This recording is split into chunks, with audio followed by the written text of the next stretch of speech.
Hello everyone, welcome to Kyara success short. Kyara success short में आप सभी का बहुत बहुत स्वागत है। आज हमारी यूपीटीईटी मैथ्स की क्लास नंबर 6 है और इसको स्टार्ट करते हैं हम लोग। तो हमारा पहला क्वेश्चन आज का है कि यदि किसी व्यक्ति ने यदि 15 व्यक्ति किसी कार्य को 48 दिनों में कर सकते हैं तो 30 दिनों में उसी कार्य को समाप्त करने के लिए कितने व्यक्तियों की आवश्यकता होगी। बहुत अच्छा क्वेश्चन है ये। देखो, आपको ऑप्शन दिया है A21, B20, C24 और D22। सिंपल सा एक फॉर्मूला होता है, ठीक है, ध्यान रखिएगा। M1 D1 is equal to M2 D2। ठीक, अब आप सोच रहे होंगे कि ये क्या है। तो यहाँ पे देखो, जो M1 है ना, M1, ठीक है, ये क्या है, मतलब पहले के लिए, यानी कि पहले क्या है, 15 व्यक्ति हैं, 15 लोग हैं, यहाँ व्यक्ति कर दे रही हूँ।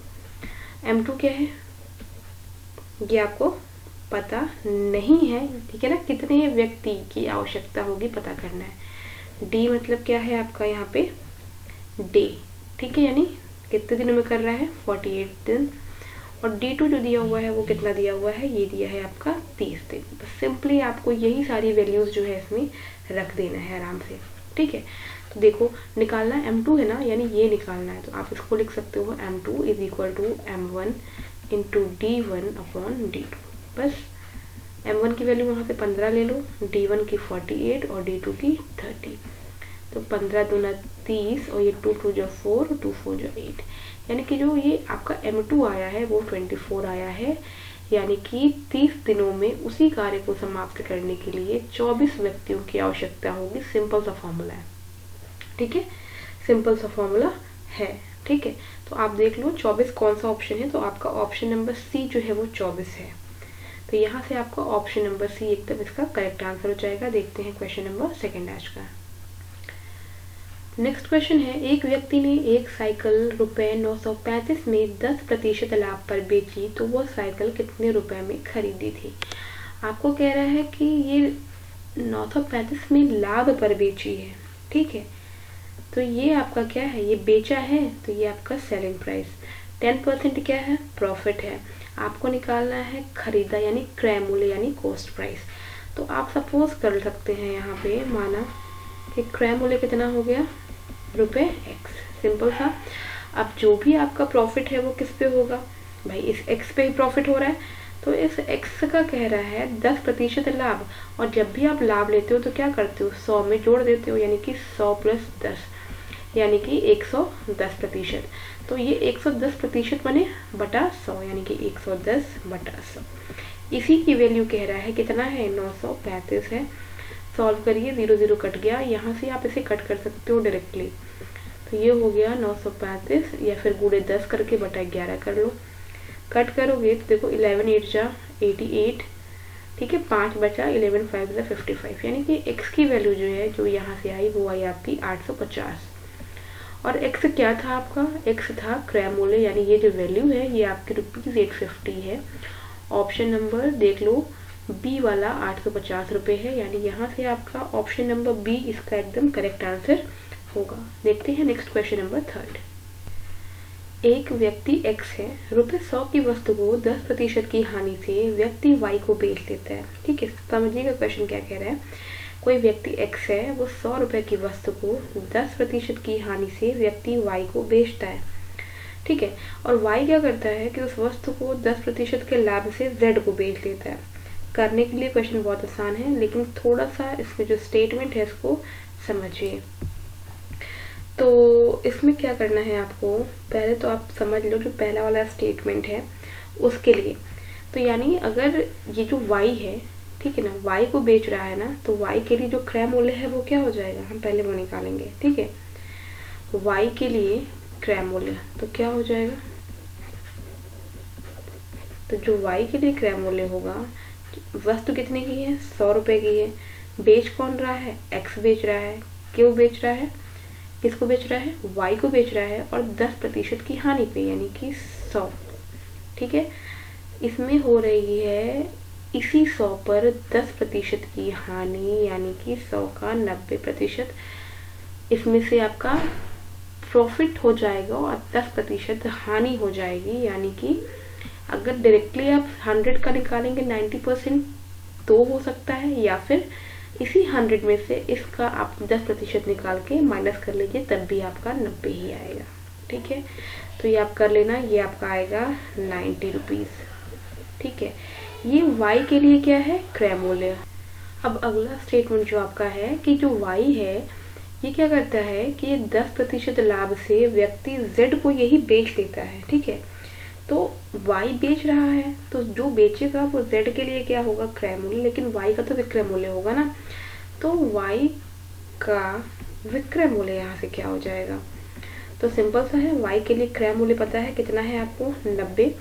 बेच रहा है किस पे, 10% लाभ पे। तो देखो प्रॉफिट सिंपल सा तरीका होता है, या तो 10% लाभ या आप 90 का 110% कर दो सिंपली, है ना, या फिर इस 90 में प्लस करके इसका 10% निकाल लो। दोनों एक ही चीज़ है, आप किसी भी तरीके से कर सकते हैं। तो ये आपका 0 गया, ये 0 गया, तो ये हो गया आपका ₹99। आपसे क्या पूछा गया था, आपसे पूछा गया था कि y ने किस मूल्य पर जो वस्तु है वो z को बेची है।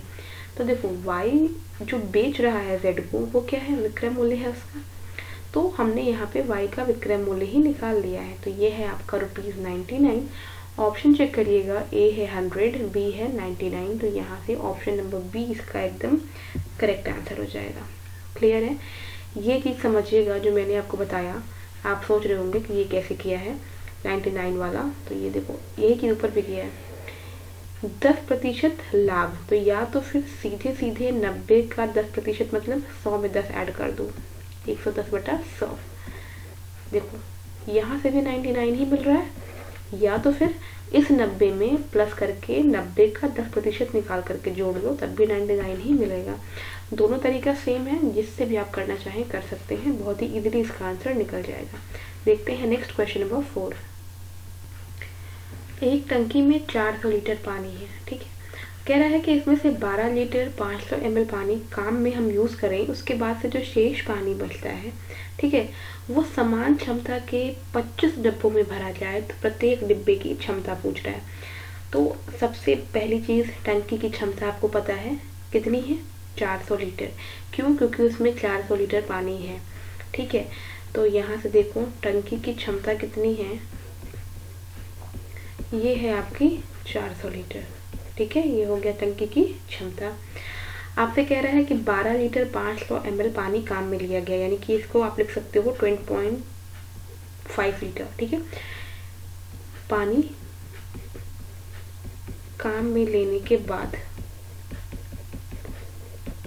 इतना जब काम में ले लिया गया तो शेष कितना पानी बचा, तो ये जो बचा वो बचा आपका 400 माइनस 12.5। तो आप इसको माइनस कर लो तो ये आपका आ जाएगा, यहाँ से 5 आ जाएगा, ये आपका 7 और इधर आपका 3 8, यानी इतना जो है लीटर पानी जो है आपका वो यूज में लेने के बाद से बचा। अब आपसे कह रहा है कि जो पानी बचा हुआ है ये समान क्षमता के 25 डिब्बों में, यानी कि जो ये वाला पानी है ये समान क्षमता के 25 डिब्बों में भर दिया जाता है। तो डिब्बे की क्षमता, ठीक है, तो डिब्बे की क्षमता क्या हो जाएगी भाई, डिब्बे की क्षमता बहुत सिंपल है, क्या हो जाएगी क्षमता, जो शेष पानी बचा यही तो भरना है, 387.5। भरना किस में है, 25 डिब्बों में, तो एक डिब्बे की क्षमता डिवाइड कर दीजिए, डिवाइड आप करेंगे तो आएगा ये 15.5 लीटर, यानी कि 15 लीटर 500 मिलीलीटर। ठीक है, ऑप्शन देखिए 15 लीटर 500 मिलीलीटर वाला ऑप्शन नंबर सी यहाँ से है।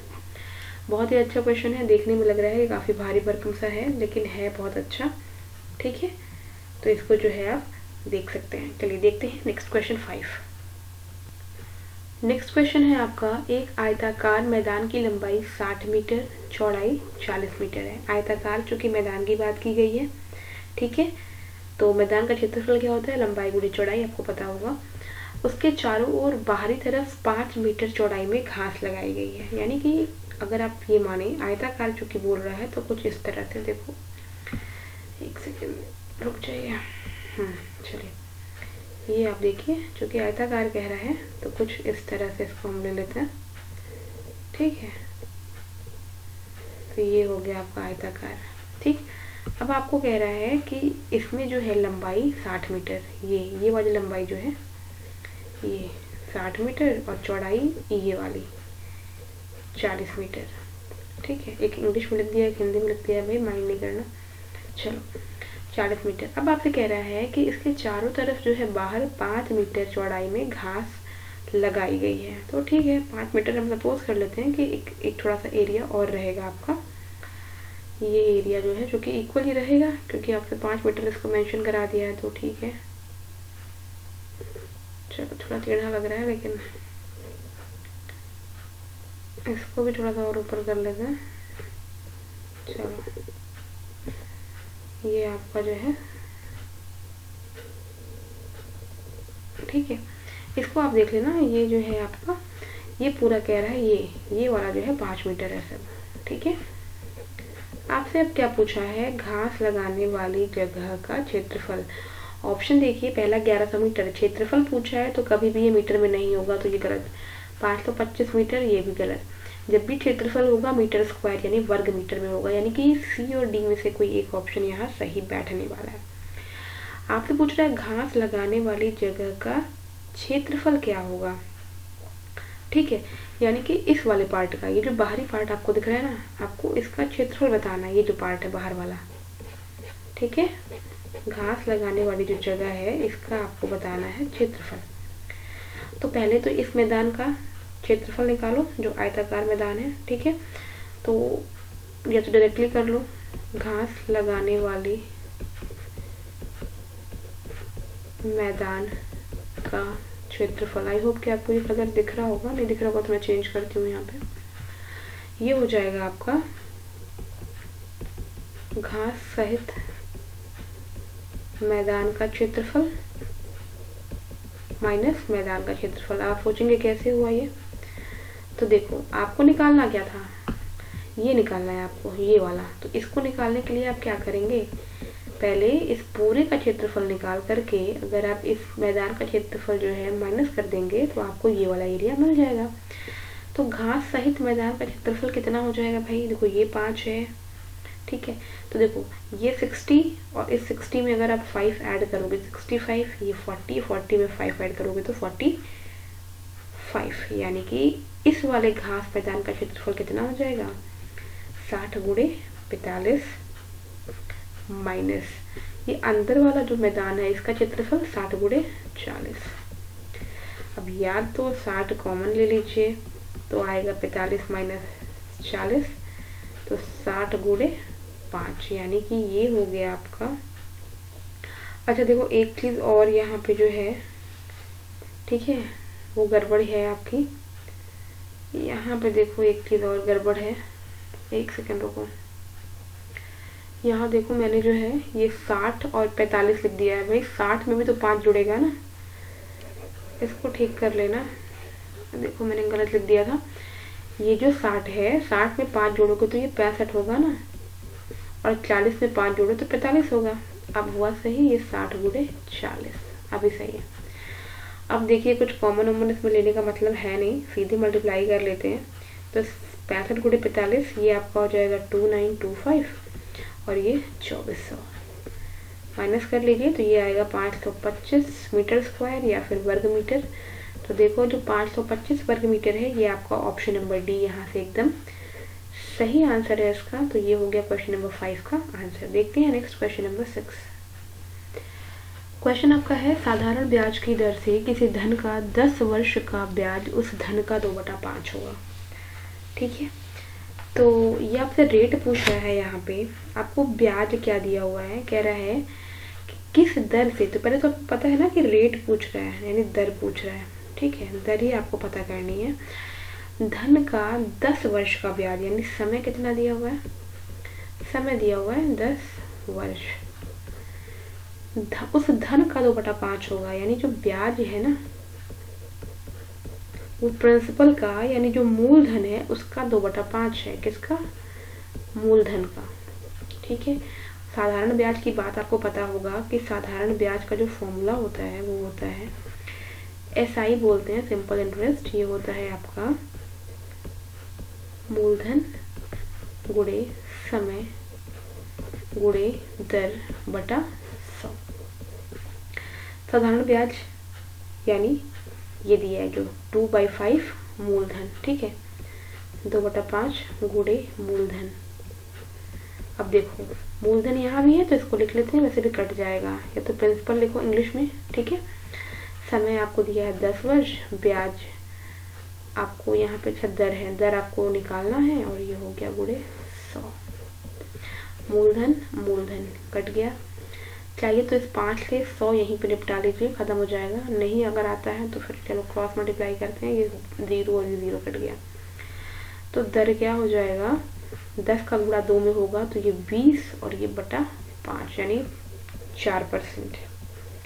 और आप ऑप्शन देखेंगे तो पहला ही ऑप्शन 4% यहाँ पे है, यानी कि ए इसका सही आंसर होगा। देखते हैं next question number 7। Question number 7 है, मान ज्ञात कीजिए 37.188 डिवाइड बाई 3.6। तो देखो 37 है आपका 0.188। इस तरह के क्वेश्चंस को करने के लिए क्या करते हैं, डेसिमल पहले देख लो प्लेसेस, तो यहाँ पे 1 डिजिट के पहले है, यहाँ पे 3 के, तो जितने के पहले होता है उतने वाले 0 से मल्टीप्लाई करते हैं यहाँ पे, ठीक है। और यहाँ पे जो ज़्यादा वाला होगा उसी से ऊपर नीचे दोनों जगह हम मल्टीप्लाई करेंगे। तो ये हो गया 37,188 और ये हो गया आपका 1 से पॉइंट के, जो कि 1 डिजिट पहले है तो 1 0 कटेगा, बाकी रह जाएंगे, ठीक है, बाकी जो है आपका रह जाएगा। अब आपको इसको सॉल्व करना होगा। सॉल्व कैसे करेंगे, तो देखो ये कट जाएगा वैसे तो, है ना, तो इसे जो है हम कट करते हैं। ये 3 से मुझे लग रहा है, चलो पहले छोटे नंबर से ही करते हैं। तो ये 2 1 2 और ये आपका 2 8 16।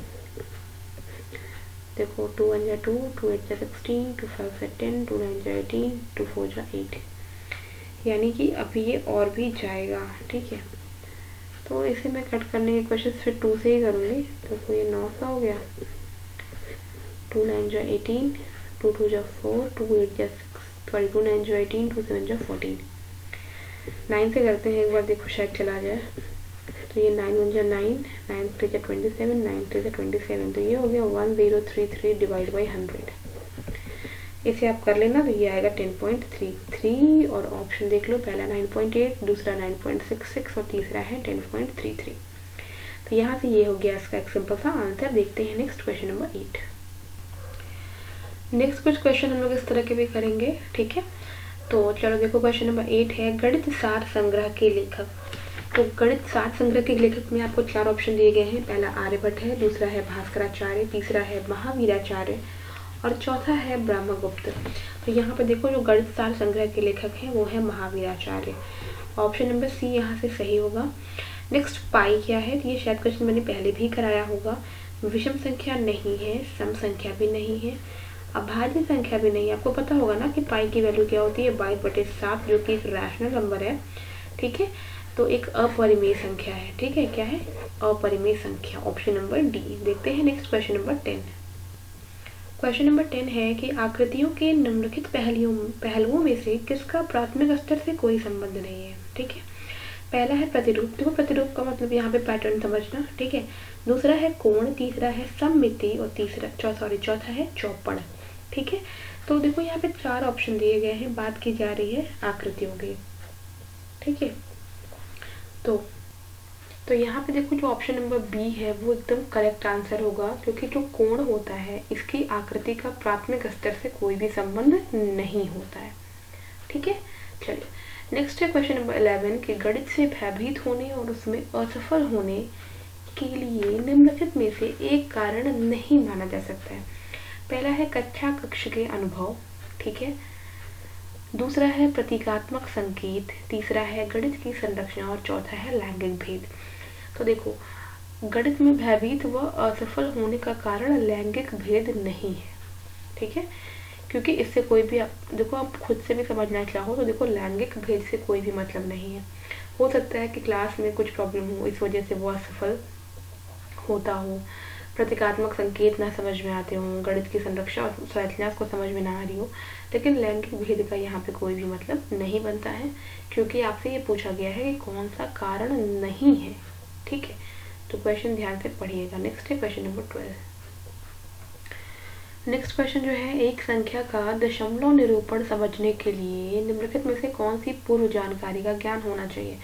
तो देखो ऑप्शन है पहला योग, कोई ज़रूरत नहीं है इसकी। व्यवकलन, इसकी भी नहीं। स्थानीय मान, आपको पता होगा कि आपने इस तरह का क्वेश्चन देखा होगा, पूछा जाता है 3.142। इसमें कहते हैं कि 3 का स्थानीय मान बताइए या फिर 4 का स्थानीय मान बताइए। ठीक है, यानी कि जो इसका जिस स्थान पे है उसकी वैल्यू बतानी है। तो इस तरह से स्थानीय मान इसका सही आंसर होगा। स्थानीय मान अगर पता हो तो दशमलव निरूपण किसी भी संख्या का समझ में आ सकता है। और नेक्स्ट आपका है डी, तो वो गलत ही है। अगला क्वेश्चन है आपका, एक गुणनफल दिया हुआ है 672 × 36 × 25 बराबर है। तो इसको करने के लिए मैं ये चीज़ थोड़ा सा रफ कर रही हूँ, है ना। ये आपका 36 है और ये 25 है। ऑप्शन देख लीजिए। ऑप्शन दिया हुआ है यहाँ पे 5 दिनों में सेकेंडों की संख्या, 1 सप्ताह में सेकेंडों की संख्या, 7 सप्ताह में मिनटों की संख्या और 60 दिनों में घंटों की संख्या। क्योंकि दिया क्या हुआ है 672, यहाँ पे कर रही हूँ 672 × 36 × 25। कैसे कर सकते हैं अगर आप इसे करना चाहें तो पहले देखो सप्ताह भी दिया हुआ है ना, जैसे यहाँ पे देखो ये देखो सप्ताह दिया हुआ है। सप्ताह निकालने के लिए क्या करना होगा, आपको कहीं ना कहीं से 7 लाना होगा अगर सप्ताह इसमें है तो।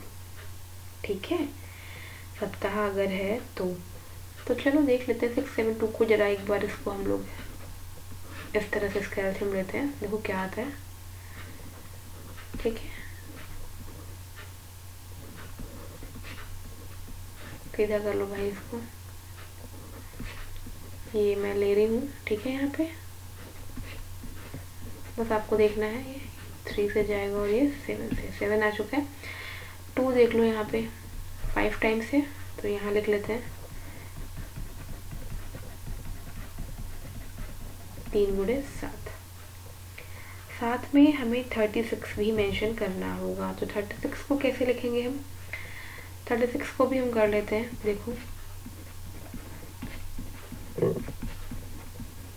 ठीक है,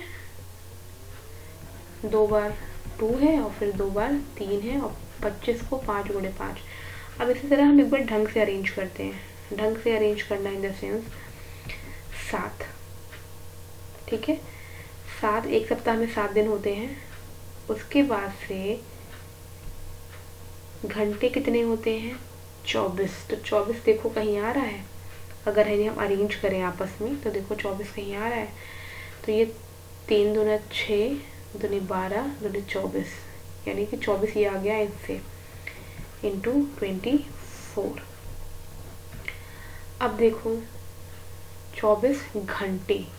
ठीक है, इसे हम चेंज करेंगे मिनट, तो 1 घंटे में 60 मिनट होते हैं। 60 देखो आ रहा है, तो ये कलर चेंज कर रही हूँ मैं, ये 2 × 4 और ये आपका हो गया 5 × 3 = 15 यानी 60। अब एक ये देखो, ये है आपका, ये क्या है आपका सप्ताह, 7 दिन। ये 1 दिन में 24 घंटे, ये 1 घंटे में 60 मिनट और अब 1 मिनट में 60 सेकेंड। तो 60 फिर देखो चाहिए, 60 फिर है क्या, तो देखो यहाँ से ये 5 बचा। ठीक है, और ये आपका 4 बचा, तो 5 चौका 20 ही हुआ है।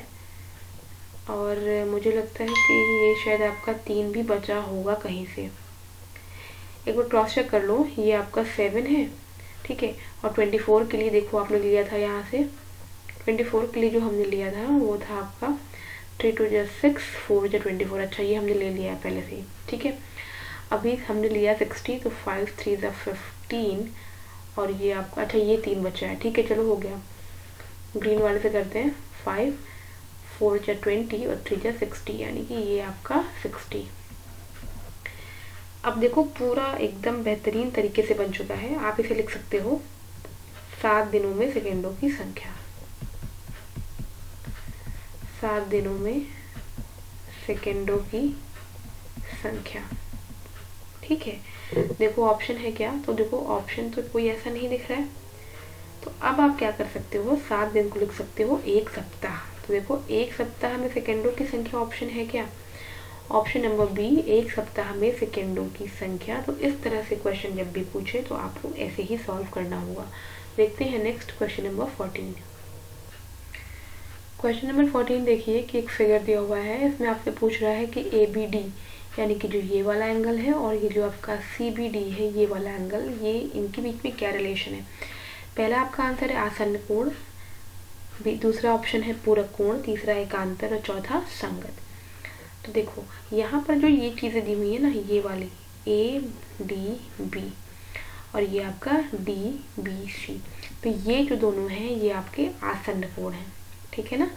ये जो है आसन्न कोण है, क्यों, क्योंकि जो इनके शीर्ष है ना, ठीक है, इनके शीर्ष क्या है, एक ही है, लेकिन जो है इसमें बी डी क्या है, एक उभयनिष्ठ भुजा है, ठीक है ना। ये जो बी डी है ये दोनों के लिए कॉमन है, तो ये एक आसन्न, क्या कहते हैं, आसन्न कोण है। तो यहाँ से आपका ऑप्शन नंबर ए एकदम करेक्ट हो जाएगा क्वेश्चन नंबर 14 के लिए। नेक्स्ट देखते हैं क्वेश्चन नंबर 15।